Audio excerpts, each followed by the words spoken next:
Donc dans ce premier chapitre, je vais vous proposer une petite introduction à ce que c'est qu'un entretien et quelles en sont les grandes lignes.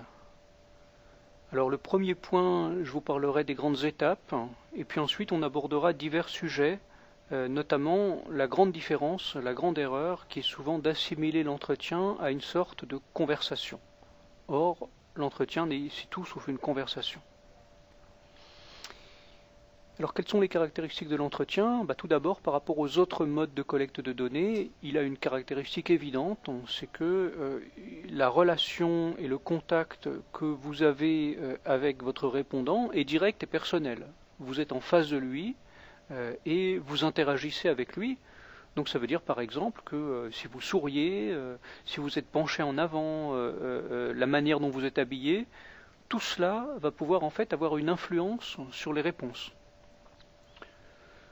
Le deuxième point important que je voudrais souligner, c'est qu'un entretien, ce n'est pas quelque chose qu'on improvise. Un entretien, c'est une démarche de collecte de données, et donc en tant que tel, ça ne s'improvise pas. Alors notamment, l'entretien se prépare par la rédaction de ce que l'on appelle un guide d'entretien. Donc le guide d'entretien, on le reverra, mais en bref, qu'est-ce que c'est? C'est une sorte de checklist des questions que vous avez à traiter. Alors questions qui peuvent être plus ou moins fermées, ou ça peut être simplement des thèmes. Et puis deuxième chose, l'entretien c'est parfois aussi, quand vous rencontrez quelqu'un, c'est aussi pour obtenir un certain nombre de renseignements, de documents ou de contacts.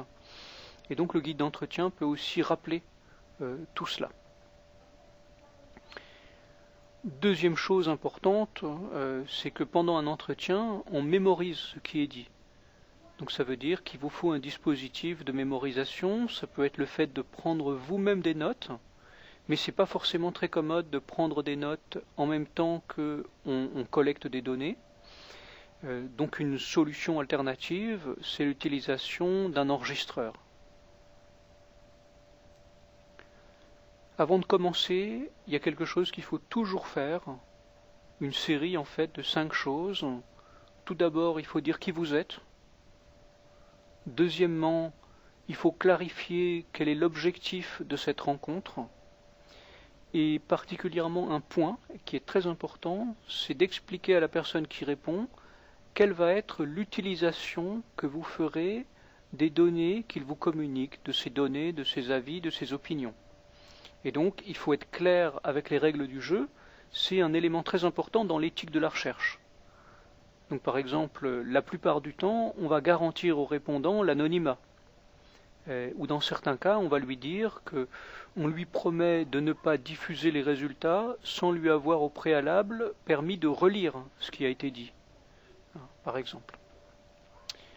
Troisièmement, avant de prendre des notes ou avant de déclencher l'enregistreur, il faut obtenir l'autorisation de la personne, bien entendu.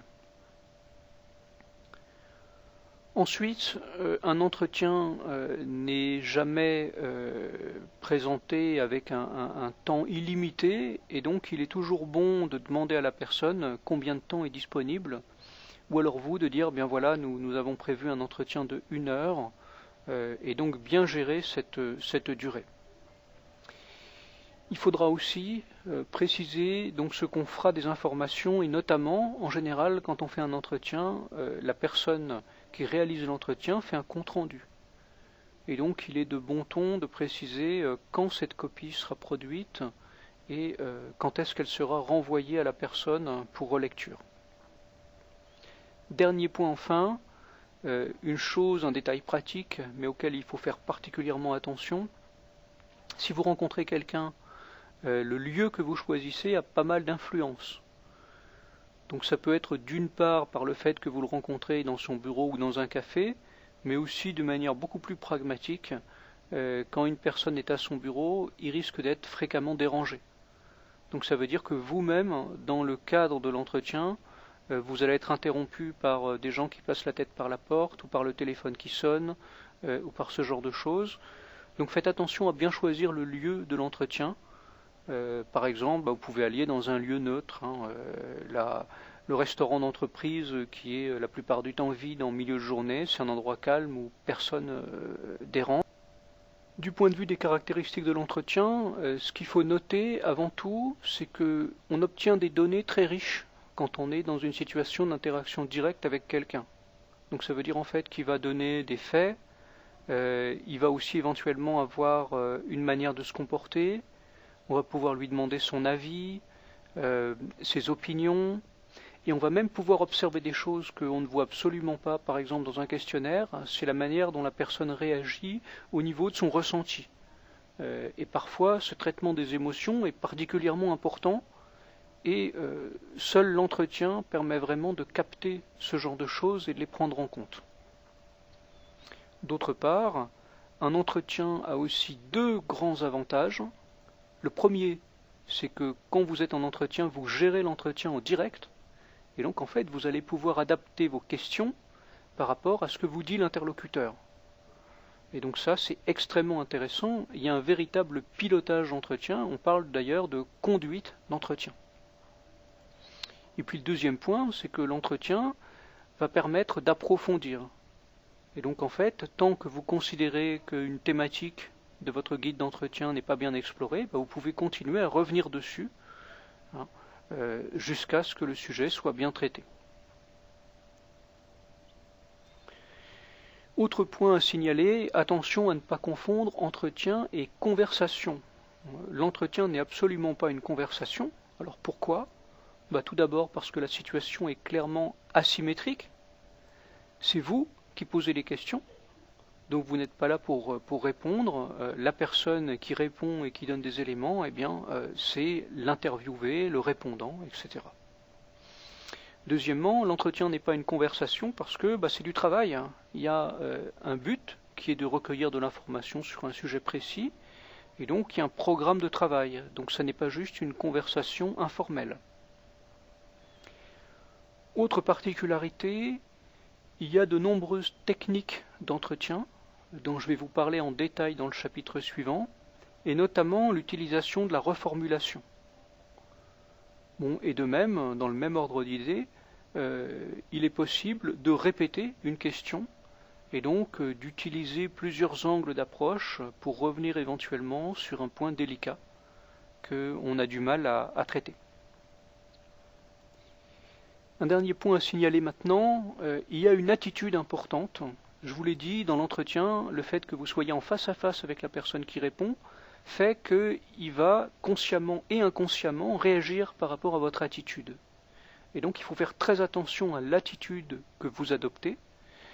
Et donc dans ce cas-là, qu'est-ce qu'on dit ? On dit que le problème, c'est d'être là pour encourager l'expression, mais ne pas l'influencer. Donc on a une attitude d'écoute neutre, bienveillante, et donc où on ne fait ni approbation ni désapprobation, mais on écoute bien la personne. Surtout, il faut éviter de parler trop. Le but dans un entretien, c'est que la personne qui est interviewée parle. Et donc, il faut absolument éviter, pour ce qui vous concerne, de prendre trop de place. Vous devez en prendre le minimum. Et il faut savoir qu'il y a quelque chose de très difficile, c'est nombreux sont ceux d'entre nous qui, lorsqu'on laisse des silences, se sentent rapidement mal à l'aise, et donc ils vont se sentir obligés de parler. Et donc une chose qu'il faut savoir faire pour faire de bons entretiens, c'est être capable de supporter le silence de l'interlocuteur, parce que quand votre interlocuteur est silencieux, c'est qu'il réfléchit. Et donc vous devez le laisser réfléchir, et rester respectueux de son processus de pensée au lieu de tout de suite couper et interrompre. Donc paradoxalement, la gestion de l'entretien, c'est aussi ne pas parler. Alors avant tout, et je vais consacrer un chapitre à cela, un bon travail d'entretien, c'est l'utilisation de la reformulation. Alors voici donc le programme du deuxième chapitre, dans lequel je vais vous parler de la reformulation en détail. Je vais vous présenter quels sont les effets de la reformulation, après l'avoir définie, et puis nous verrons ensemble quels sont les grands types et quelles sont les grandes stratégies pour reformuler.